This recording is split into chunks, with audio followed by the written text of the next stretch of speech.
లక్ష్యాన్ని చేరుకోవడం success, గోల్ని reach అవ్వడమే సక్సెస్, అనుకున్నది సాధించడం సక్సెస్, టార్గెట్ ని హిట్ చేయడమే సక్సెస్. టైంని ఎంత కిల్ చేస్తున్నాను, ఎంత యూజ్ చేసుకున్నాను. Use your time, otherwise you lose your time, you lose your time. Me college education అయిపోతుంది ఇంకో 3 yearsలో, 4 yearsలో. ఇక్కడ నుంచి బయటికి వెళ్తారు, క్యాంపస్ ఇంటర్వ్యూస్కు జాబ్స్ వస్తాయి, కొంతమందికి ప్లేస్మెంట్ అయిపోతుంది. తర్వాత బయటికి వెళ్ళిన తర్వాత జాబ్స్ రావచ్చు. ఒక మాట చెప్పండి, ఇప్పటికి ఒక 10 సంవత్సరాల తర్వాత మీరందరూ కలిసి ఒకే కాలేజీలో ఇప్పుడు చదువుకున్నారు కదా, 10 సంవత్సరాల తర్వాత మీ అందరి లెవెల్ ఒకే లెవెల్లో ఉంటుందా? వేరువేరుగా ఉంటుందా? మీరు ఒకే చదువు చదువుతున్నారు, ఒకే కాలేజీలో చదువుతున్నారు, same faculty, same chair, same class room, అయినా రిజల్ట్స్ వేరువేరుగా ఉంటాయి. మీ ఇన్కమ్లో ఇన్ఈక్వాలిటీ ఉంటుంది, సంపాదించే సంపద ఇన్ఈక్వల్గా ఉంటుంది. దానికి రీజన్ ఏంటంటారు? ఎంత ఇన్ఈక్వల్గా ఉంటుందో తెలుసా? ఎంత అంటే చూడండి, టోటల్ పీపుల్ని మనం 2 రకాలుగా డివైడ్ చేస్తే టాప్ 20% పీపుల్ ఉన్నారు, బాటమ్ 80% పీపుల్ ఉన్నారు. Top 20%, bottom 80%. ఏంటి ఇద్దరికి డిఫరెన్స్ అంటే, టాప్ 20% పీపుల్ యొక్క శాలరీ ఇన్కమ్ పర్ ఇయర్కి 11% ఇంక్రిమెంట్ ఉంటుంది అవరేజ్ మీద. అదే బాటమ్ 80%కి ఇయర్లీ 3% ఇంక్రిమెంట్ ఉంటుంది. వాడికి 3% ఇంక్రిమెంట్ ఉంది. ఖర్చులు కూడా 3 to 5% ఖర్చులు పెరుగుతుంటాయి ఇయర్లీ. మన సంపద పెరుగుతుంది, ఖర్చులు పెరుగుతూనే ఉంటాయి. ఫైనల్గా ఎప్పుడు చూసినా కానీ అప్పుల్లో ఉంటాడు, ఆర్థిక ఇబ్బందుల్లో ఉంటాడు 80% పీపుల్. Yes or no? అవునా కదా? ఎస్. టాప్ 20% ఎవరైతే ఉన్నారో వాళ్ళ ఇన్కమ్ సంవత్సరానికి పెరుగుతూ పెరుగుతూ పెరుగుతూ పెరుగుతూ సేవింగ్స్ ఉంటాయి, ఇన్వెస్ట్మెంట్స్ ఉంటాయి, ఫైనాన్షియల్గా బెస్ట్ పొజిషన్లో ఉంటారు. టాప్ 20% ఎవరు ఉండాలనుకుంటున్నారు? టాప్ 20%కి వెళ్ళకపోతే ఎక్కడ ఉంటాం? బాటమ్ 80%లో ఉండిపోతాం. Yes or no? మనం ఉండాల్సింది బాటమ్ 80% కాదు, టాప్ 20%లో ఉండాలి. ఈరోజు నేను చెప్పబోతున్న విషయము మీకోసం కొత్త విషయం ఏమీ కాదు. ఫర్ ఎగ్జాంపుల్, లైఫ్లో సక్సెస్ అవ్వాలంటే ఏం చేయాలో నాకు తెలియదు సార్ చెప్పండి అనేవాళ్ళు ఎంతమంది ఉన్నారు? అబద్ధం, అబద్ధం, అబద్ధం, అబద్ధం. ఇది లైఫ్లో సక్సెస్ అవ్వాలంటే ఏం చేయాలో మాకు తెలియదు అనేవాళ్ళు అబద్ధం. తెలుసు, ఇంప్లిమెంటేషన్ చేయం. ఫర్ ఎగ్జాంపుల్, ఈ ఫస్ట్ ఇయర్లో అన్ని సబ్జెక్టులో కూడా మంచి పర్సంటేజ్ రావాలంటే ఏం చేయాలి? తెలీదా? తెలుసు, ఇంప్లిమెంట్ చేయం. ఇంప్లిమెంటేషన్ ఉండదు. Yes or no? ఎస్. ముందుగా మనం తెలుసుకోబోయే విషయం ఏంటంటే, knowledge is power. Knowledge is power. Yes, అవును, నాలెడ్జ్ ఇస్ పవర్. వాస్తవమే. ఇంతకీ నాకెంత నాలెడ్జ్ ఉంది అన్నది నేను క్వశ్చన్ చేసుకోవాలి. నువ్వు ఏ కంపెనీలో అయితే ఉన్నావో, నువ్వు ఏ డిపార్ట్మెంట్లో అయితే ఉంటావో, నువ్వు ఎక్కడైతే ఉంటావో, నువ్వు ఏ ఫీల్డ్లో అయితే ఉంటావో అక్కడ నీ నాలెడ్జ్ పీక్స్లో ఉండాలి. నువ్వు మాస్టర్ అయి ఉండాలి ఆ నాలెడ్జ్. ఆ ఫీల్డ్కి సంబంధించి నిన్ను ఎలా గుర్తించాలంటే నాలెడ్జ్ అనే పేరుతో గుర్తించగలగాలి.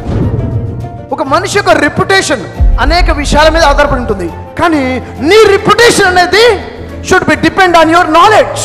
ఒక ఆర్గనైజేషన్ కానీ, ఒక కంపెనీ కానీ, దాంట్లో ఎవరైనా ఒక వ్యక్తి ఉంటాడు, ఆ వ్యక్తి తన నాలెడ్జ్తో గుర్తించబడతాడు. తనకున్నటువంటి నాలెడ్జ్, తనకున్నటువంటి స్కిల్స్, తనకున్నటువంటి ఇంప్లిమెంటేషన్ స్కిల్స్, ఇంప్లిమెంటేషన్ నాలెడ్జ్. అయితే అతనికి దాని ద్వారానే రెప్యుటేషన్ వస్తుంది, దాని ద్వారానే తన ఇన్కమ్ పెరుగుతుంది, దాని ద్వారానే తనకి రికగ్నిషన్ ఉంటుంది. అది వెరీ ఇంపార్టెంట్. అయితే ఇక్కడ మన నాలెడ్జ్ మీద మనం ఎంత ఫోకస్ చేస్తున్నాము, ఎంత నాలెడ్జ్ గెయిన్ చేస్తున్నాము, నాకున్న టైంని ఎంత యూజ్ చేసుకుంటున్నాను, ఎంత కిల్ చేసుకుంటున్నాను అన్నది important. Use your time, otherwise you lose your time. నువ్వు యూజ్ చేసుకోకపోతే నువ్వు లూజ్ చేసుకుంటావు నీ టైంని. ఎక్కడ యూజ్ చేయాలి? నాలెడ్జ్ని గెయిన్ చేయడంలో యూజ్ చేయగలగాలి. ఒక మనిషి యొక్క గ్రోత్, ఒక మనిషి యొక్క సక్సెస్, ఒక మనిషి యొక్క రికగ్నిషన్ అనేది నాలెడ్జ్ మీద డిపెండ్ అయి ఉంటుంది.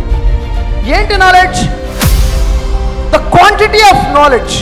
నీకు ఎంత నాలెడ్జ్ ఉంది నువ్వు ఉన్న ఫీల్డ్లో, నీకున్న నాలెడ్జ్ ఎంత క్వాలిటీకి సంబంధించింది. నీకున్న ఫీల్డ్లో నీ దగ్గర చాలా నాలెడ్జ్ ఉంది, క్వాలిటీ నాలెడ్జ్ ఉంది, కానీ నీకు అప్లై చేయడం రావట్లేదు. అప్లై చేయడం అనేది స్కిల్. నీ దగ్గర ఎంత స్కిల్ ఉంది, how to apply your knowledge అనే విషయంలో మనకి రిజల్ట్స్ రావడానికి నా దగ్గర ఉన్న నాలెడ్జ్ని ఎలా అప్లై చేయాలి అనేది very important. This is one step to get success. నాలెడ్జ్ని క్వాంటిటీ పెంచుకుంటూ వెళ్ళాలి, క్వాలిటీ ఉండాలి, నాలెడ్జ్ని ఇంప్లిమెంటేషన్ చేసుకోగలగాలి. For example, fastest growing companies ఏవైతే ఉన్నాయో, ఫార్చ్యూన్ కంపెనీస్ ఏవైతే ఉన్నాయో, దాంట్లో టాప్ కంపెనీని ఎగ్జాంపుల్గా తీసుకుంటే ఆ కంపెనీ యొక్క సీఈఓని కంపెనీలో ఉన్నట్టు ఒక యావరేజ్ ఎంప్లాయీని మనం కంపేర్ చేస్తే డిఫరెన్స్ ఏముంటుందో తెలుసా? ఆ సీఈఓ యొక్క యావరేజ్ యాన్యువల్ ఇన్కమ్ $10.3 మిలియన్ ఉంటుంది. అదే కంపెనీలో నుండి ఒక యావరేజ్ ఎంప్లాయీ యొక్క సాలరీ ఏదైతే ఉందో ఆ సాలరీతో పోల్చుకుంటే సీఈఓ సాలరీ 258 టైమ్స్ ఎక్కువగా ఉంటుంది. చిన్న డిఫరెన్సా? Same company sir. అయితే పాయింట్ ఏంటంటే ఈ సీఈఓ ఎక్కడి నుంచో ఊడిపడ్డా? నో.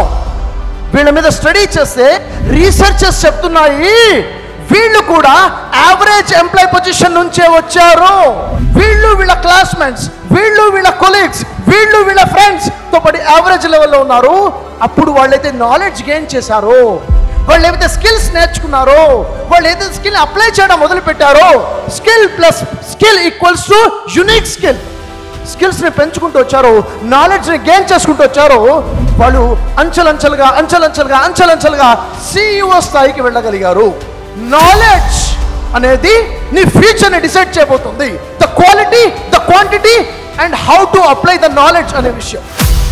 మన ఫ్యూచర్ కూడా దీని మీదనే డిపెండ్ అయి ఉంటుంది. మన ఫ్యూచర్లో యావరేజ్ ఎంప్లాయీగా ఉండిపోదామా లేక ఒక నెక్స్ట్ లెవెల్ స్థాయికి వెళ్తామా అన్నది depends on your learning skill and our knowledge.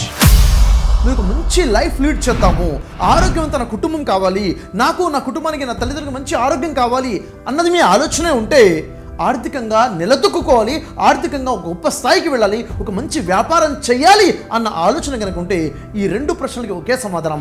నేను మిమ్మల్ని ఆహ్వానిస్తున్నాను. ఒక మంచి వ్యాపారం చేస్తూ ఆర్థికంగా ఉన్నత స్థాయికి వెళ్తూ కుటుంబాన్ని ఆరోగ్యంగా ఉంచుకునేందుకున్నటువంటి గొప్ప అవకాశం తెలుసుకునేందుకు ఈ కార్యక్రమానికి అటెండ్ అవ్వండి. ఈ నెంబర్కి మీరు కాల్ చేయండి, డీటెయిల్స్ తెలుసుకోండి. రండి, కలిసి ఆరోగ్యంగా సమాజాన్ని నిర్మిద్దాం, ఆర్థికంగా ఉన్నత స్థాయికి వెళ్దాం.